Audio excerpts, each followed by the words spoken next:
Welcome to Choice Classic Radio, where we bring to you the greatest old-time radio shows. Like us on Facebook, subscribe to us on YouTube, and thank you for donating at choiceclassicradio.com. The Signal Oil Program, The Whistler.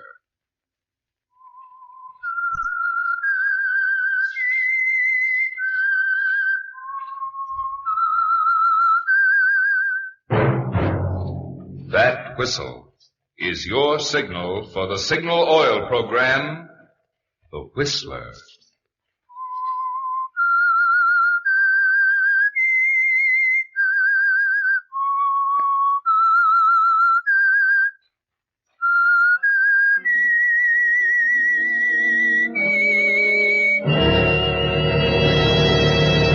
I am the Whistler, and I know many things, for I walk by night. I know many strange tales hidden in the hearts of men and women who have stepped into the shadows. Yes, I know the nameless terrors of which they dare not speak.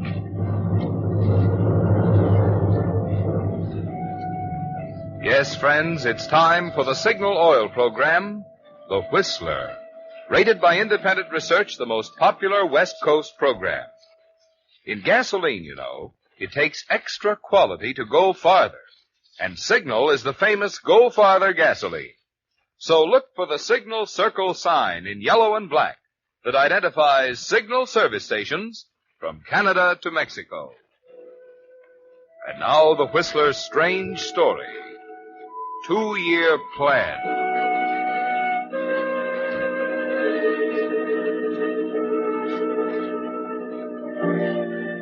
It had taken Eddie Davis exactly 2 years to swing it. And 2 years was very good time, even for a smart lawyer like Eddie. They'd all thought he was crazy when he left a promising job with the established law firm of Garden, Walker, and Reed to set up his own practice with just one client on the books, old Peter Jackson. Now, Mr. Davis, as you know, my holdings run around $5 million. I must have a man in whom I can place complete trust. I see. I think you'll discover you can trust me, Mr. Jackson. That remains to be seen, Mr. Davis. That remains to be seen.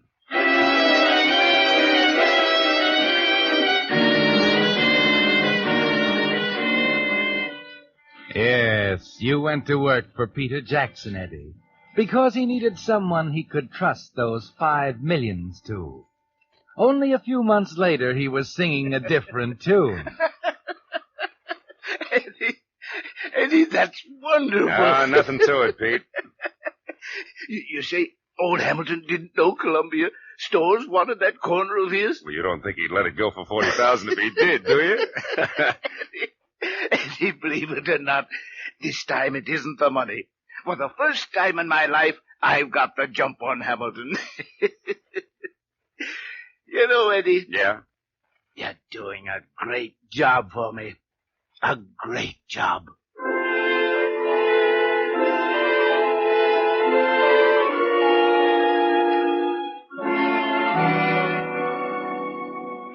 The next jump was the long one, wasn't it, Eddie?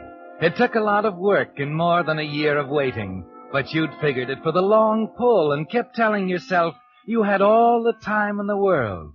You knew when Peter finally came around, he'd drop it in with other business like a casual remark on the weather. But you were ready for it. You didn't bat an eye. Take care of that lease renewal on the 48th Street place, will you? It comes up on the 12th. Right. Well, I guess that does it, Pete. I better be on my way. Oh, and another thing, Eddie. While you're downtown, drop by the bank and pick up my will you? You will? Yes. I'd like to look it over. Okay. I'll bring it up this afternoon. You're not going to ask me why? Well, I think that's your business, Pete. Yeah. I'm glad you look at it that way. You know, I've done a lot of thinking during the last few months, Eddie. I suppose a man gets a little philosophical when he passes the 65 mark. Everything suddenly seemed a little silly to me. Silly? What do you mean? Oh, sweating and straining to pile up another million before I die. Working for someone 3,000 miles away whom I've never seen. I'm afraid I don't understand. Naturally you don't. You've never asked me about my will, Eddie, and I can't help but admire you for it. But what's this about working for someone you've never seen? The beneficiary. Oh. Name of Shelby Gordon, living in Vancouver, British Columbia. Only living relative I have, by the way. Not even a blood relation. Eddie, I've come to admire you very much. I like you. Like the way you do things. Well, thanks, boss. I think I've found something in you, Eddie. Oh? Something I've never had before. Something I've never been able to buy. What's that? Friendship. So, that's why I want you to get out the will. I'm making you my beneficiary.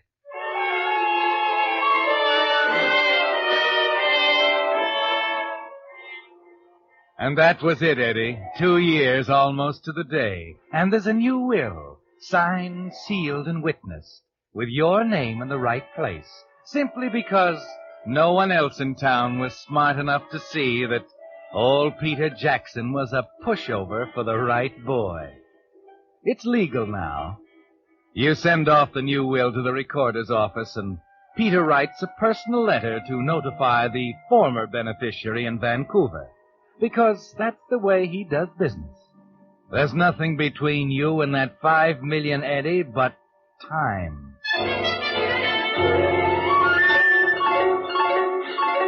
That was January. Then, on a bright afternoon in mid-April, he does something with words he could have done better with a baseball bat. You walk into his office, bright and cheery as usual, and he looks up from his desk, smiling. Oh, Eddie. Glad you came. Got some news for you. What is it this time? We buying another brick heap? No, something more important than that. Oh, wait a minute. Let me guess. You put another deal over on Hamilton.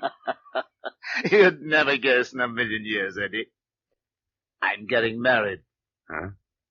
Married? I told you you'd never guess. Yeah. You were right. Decided I had been a bachelor too long. Sounds silly, doesn't it? Getting married for the first time at 65. Still, I've heard of others. Who is she? A young lady. Tenant of mine in the Riverside Drive place. A young woman, huh? Yes. Why? How young? 40, 45? I said young, Eddie. Marcia's 24. 24? Oh, now wait a minute. I know what you're going to say. No, but Pete, Don't you... say it. I want you to meet Marcia first. Okay. Better get ready. She's meeting us in the Astor Lounge in half an hour. No congratulations. Your suggestion was a good one, boss. Suppose I meet her first, huh?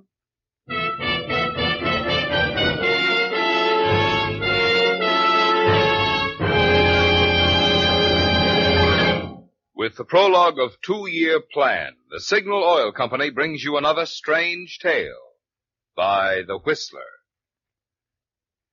If you were buying something that cost $100, you'd make pretty sure you were getting the very best quality for your money, wouldn't you? Well, if you're an average driver, you spend about $100 a year for gasoline. But how can any driver measure the quality of a gasoline? Why, easy. Look at it this way. If a gasoline helps your motor run more efficiently, it also helps you get more mileage, right? Which explains why we're so proud of the fact that Signal is known from Canada to Mexico as the Go Farther gasoline. But even more important to you is what makes Signal's mileage possible.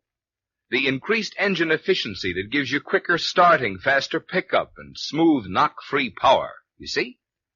It's these same features which give you extra driving pleasure that also give you extra mileage you can measure with your speedometer. Just you switch to Signal for a few fillings and let the performance of your own car show you what more and more drivers are discovering. In gasoline, it takes extra quality to go farther. And Signal is the famous Go Farther gasoline. And now, back to the Whistler.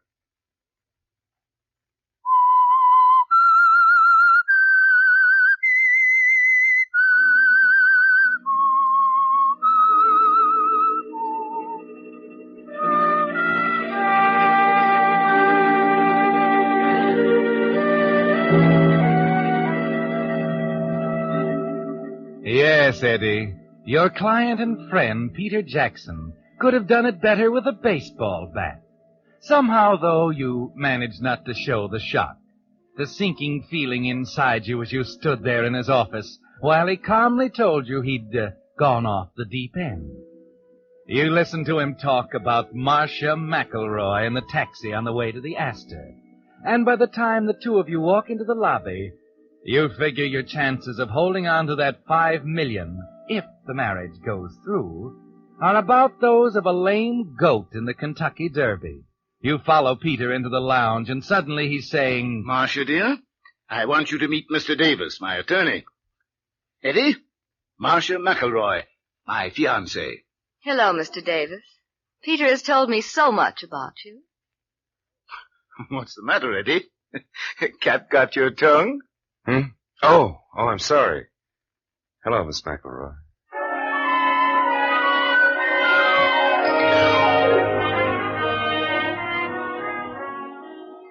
and you know at that moment that she holds all the cards you have, and several more. Yes, Eddie, you've seen beautiful women in your time, but nothing ever to compare with Marcia. With her jet black hair and creamy skin, and eyes that seem to change from blue to violet to purple.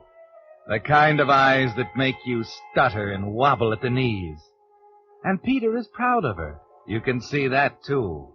She leaves the two of you alone for a moment over your coffee and cigars, almost as if she knew you were waiting for an opportunity to discuss her. Well, Eddie, what about the congratulations now? She's very charming, Pete. Quite beautiful, too. You approve? You mind if I speak frankly? Oh, you've got a right to. You're my best friend. She's marrying you for your money. I knew that was coming. Look, she's 24 and you're 65. Now, does that make sense? Go on, Eddie. Well, 2 months after you're married, she'll be after everything you've got. And if you don't give it to her, you'll find yourself defendant in a separation suit, and she'll be using those gorgeous eyes of hers on a jury. I think you're wrong. Okay, I'll make you a little bet. I'll draw up a marriage contract. It isn't very usual nowadays, but it'll save you paying through the nose later.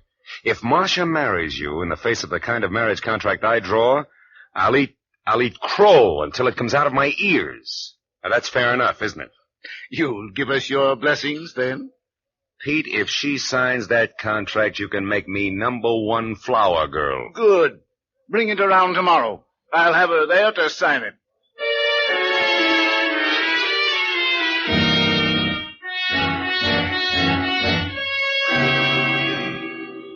Well, Mr. Davis, Peter's been telling me you think I should sign some sort of agreement before we're married. Yes. As a matter of fact, I have it right here. I think it's best to sort of clarify things ahead of time and Oh, stop hemming and hawing, Eddie. I've already told Marcia why you thought she should sign it. She has no objections at all. Peter, you're embarrassing, Mr. Davis. Come on, Eddie. Let's see it. Oh, it looks so legal. Well, briefly, Miss McElroy, it provides for the amount of money you're to have as an allowance while you're married. And, it also provides for any alimony or claim for support in the event of a divorce or separation. I see. And how much is it to be? Well, the allowance is $75 a week. And in the event of divorce or separation, nothing. Well, what do you think, Marcia? Do I have to sign it as is? You mean you have some objection? Well, I suppose I do. Oh? What is it, Marcia?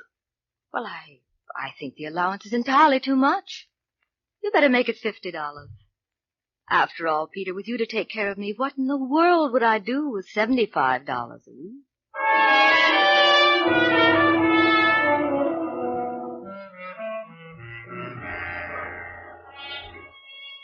No, Eddie. You'll never understand it. You can't believe she's genuine, yet there it was right in front of you in black and white. And you're more confused than ever, because deep inside you, mixed up with the dollars and cents, tangled with your rivalry with her for the $5 million, you know you're in love with her, just as lost as Peter is in those deep blue eyes.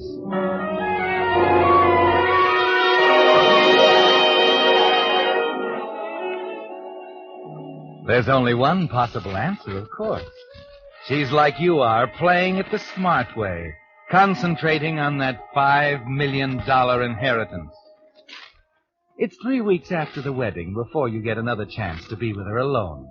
Peter had called that he wouldn't be at the office all day, and you're working there alone when she comes in.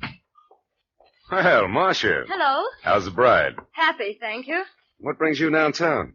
Well, let's see. The 2 things or 3. First of all, Peter has a cold. A cold. Oh. Secondly, he asked me to do a few errands for him. And third, guess. I'll bite what? I thought you might ask me to lunch. Oh, sounds great. What are you working on? A copy of Peter's will. Oh, that. Yes, that. Now that he's married, you know, there'll have to be some provision for you, one way or another. Does it? Oh, come on now. Let's not go through that again. No, huh? no, I'm interested. Yeah, I should think you would be. That's why you married him, isn't it? You're being rather cruel. Oh, now drop it, will you? We're alone here. You can let down your hair. Oh, I admit you threw me an awful curve with that marriage contract. As a rule, you know, gold diggers will sacrifice the long pull in favor of ready cash. Please, Eddie. Okay. I'm sorry. Don't you see I'm trying to make him happy, Eddie? Trying to give him something to believe in. Can you understand that? No. There's no way I can convince you. Yeah. There's one way. What's that? Sign away your interest in the estate. I see. Uh-huh. You're genuine, though, aren't you? You're a real friend to him. You don't care about his money. What's that got to do with it? Well, he told me you're the current beneficiary in his will. Oh? How'd you get that out of him? 3rd degree or thumb screws? Did you have to say that? Oh. I'm sorry. See, I can't help wondering about you, Eddie. Yeah, well, I'll leave that up to Peter. Well, he's wondering, too. You seem so concerned about the marriage. What'd you tell him? Nothing. I see. Would I convince you if I signed away my interest in the will? After that, baby, I'd believe anything. You'd convince me if you signed away yours. I already told you that the money didn't make any difference to me. What about you? He's my best friend. Does that answer your question? There's only one way you can answer it, Eddie.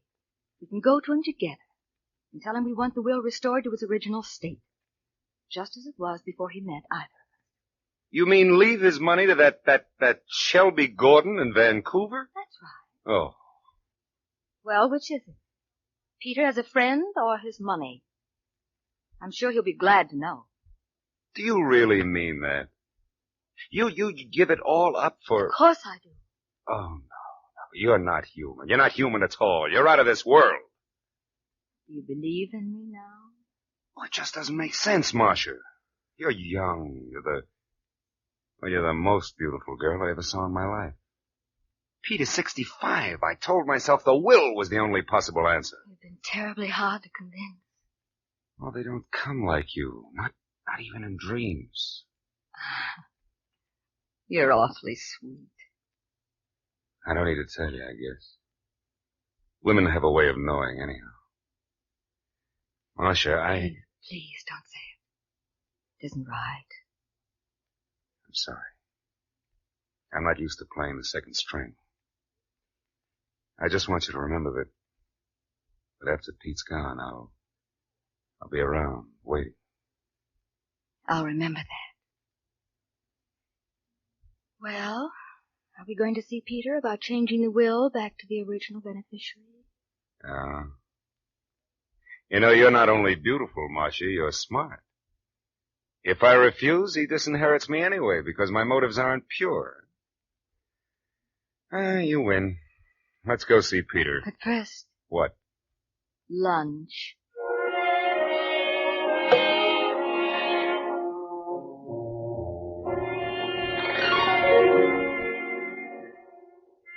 Well, Eddie, you have to believe in her now, don't you?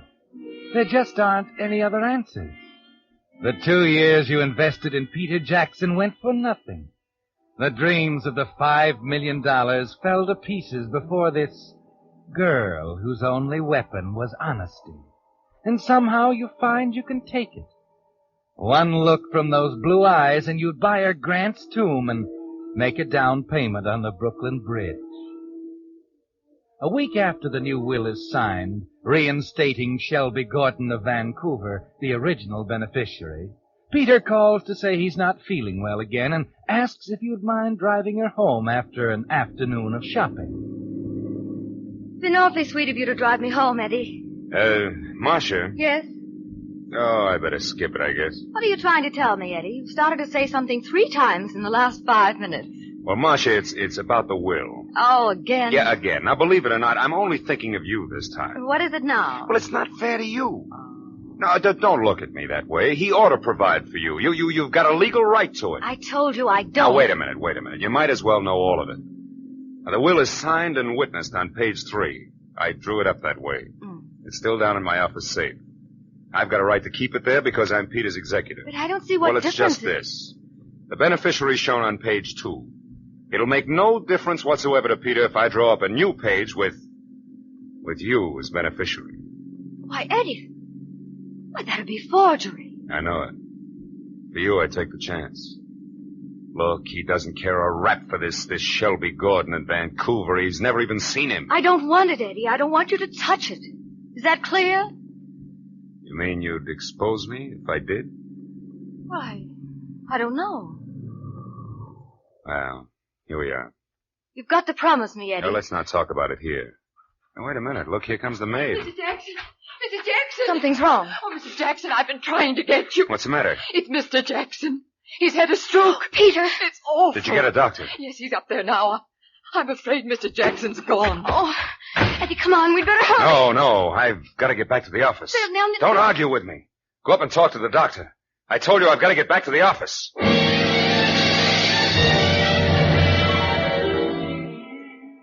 And there's a good reason, isn't there, Eddie? As you race down the parkway toward town, page 2 of the will falls into place in your mind. Only the 3 of you knew the context, because you'd been clever enough to call in the witnesses only for the signatures. Yes, Eddie, you knew you'd never have a chance with your own name there, but with Marcia's, the 2-year plan might pay off after all. It takes you only a few minutes to draw up the new page and insert it between the others, replacing the black ribbon just as it was before, and carefully put it back in the safe. You still aren't sure of Marcia, but with $5 million at stake, you know it's worth the gamble.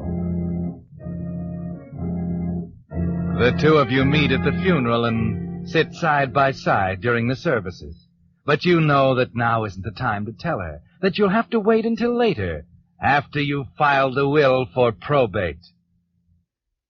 Here you are. Mr. Jackson's death came so unexpectedly. I'd planned to bring the will down this week, but... Yeah. Properly executed, witnessed, so on. No, I don't think there'll be any difficulty. Mrs. Jackson be the natural beneficiary, of course. Yes, of course.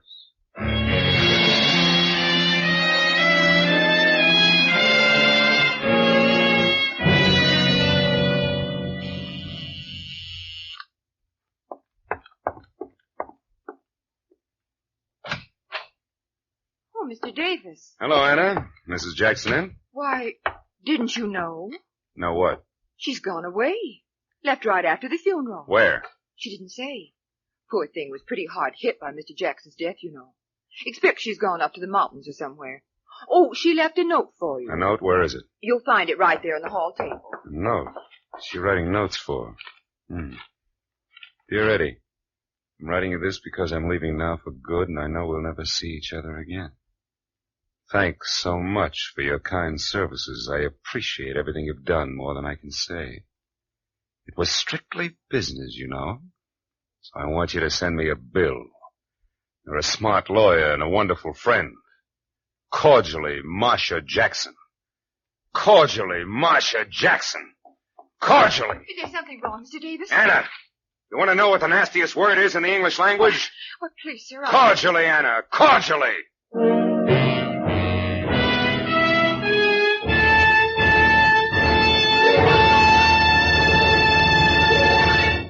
The Whistler will return in just a moment with the strange ending of tonight's story. Meantime, a question. What would you think of a driver who deliberately did something that clogged up his motor with 6 times as much carbon and wore out his cylinders 50% faster than necessary? Well, get ready for a shock, because that's just what you're doing if you're still using old-fashioned straight motor oil. Listen to these facts. In exhaustive road and laboratory tests, today's finest straight motor oil was compared with the amazing new type Signal lubricant that combines 5 scientific compounds with 100% pure paraffin-based Signal Premium motor oil. The result? The motors using Signal Premium oil actually showed only 1/6 as much carbon and 1/3 less cylinder wear. Now get that. Better make your next oil change a change for the better. Change to the new type Signal lubricant that's your guarantee of a sweeter running motor. Signal Premium motor oil. Now back to the Whistler.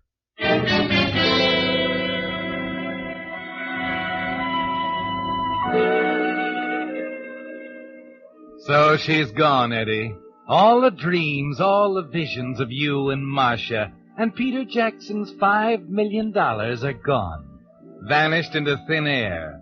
And for the first time in your life, you have to admit someone made a sucker out of you. The will's gone in for probate now, and you have a choice to make. Either you can let it stand and allow Marcia to collect the estate, or you can set things right, admit to a forgery, and perhaps give the state a chance at a 2-year plan of its own. For 3 days it churns around in your mind, keeps you from anything else. Then, with the reading of the will only a day off, you make your decision and walk into the district attorney's office. He's interested in what you have to say. Well, that's it. I was in love with her. I think it was more that, at the end at least, than anything else. I wanted to see her get what was coming to her. And naturally, you hope that the Yeah. There's no point in denying it. Now that it's over, I want to set things straight. Now, don't get me wrong, D.A. It's not because I'm so honest. You just don't want to let her make a sucker out of you, huh? That's right. She has no claim on the estate. The money belongs to a distant relative, a guy named Shelby Gordon, lives in Vancouver. I have the genuine pages of the will right here. Oh, good. Incidentally, I don't think you'll have to worry about the forgery charge, Eddie. Doesn't make much difference anyway. And What do you mean? Look, I don't know what league you play in, but $5 million is a big difference to me. What did you call her, Eddie? A beautiful question mark? Yeah. Well, a probate court called yesterday. Asked us to check on her. You see, there was a reason why she came to New York and married Peter Jackson after he'd made a new will in your favor. What? We thought there might be a loophole somewhere. Possible fraud. But there isn't any. She's too smart. You see, before she came here, she had her name legally changed to Marcia McElroy. Her real name was Shelby Gordon. Lives in Vancouver.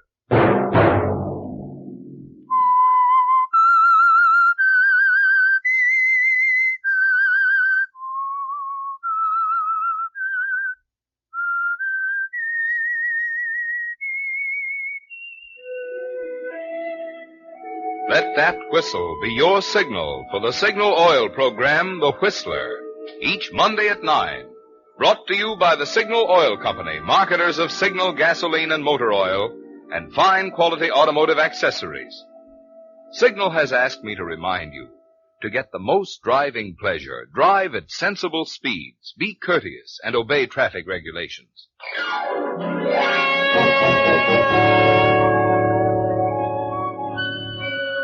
Featured in tonight's story were Lurene Tuttle and Gerald Moore. The Whistler was produced by George W. Allen, story based on an idea by George Fass, music by Wilbur Hatch, and was transmitted to our troops overseas by the Armed Forces Radio Service. This is Marvin Miller speaking for the Signal Oil Company. This is CBS, the Columbia Broadcasting System.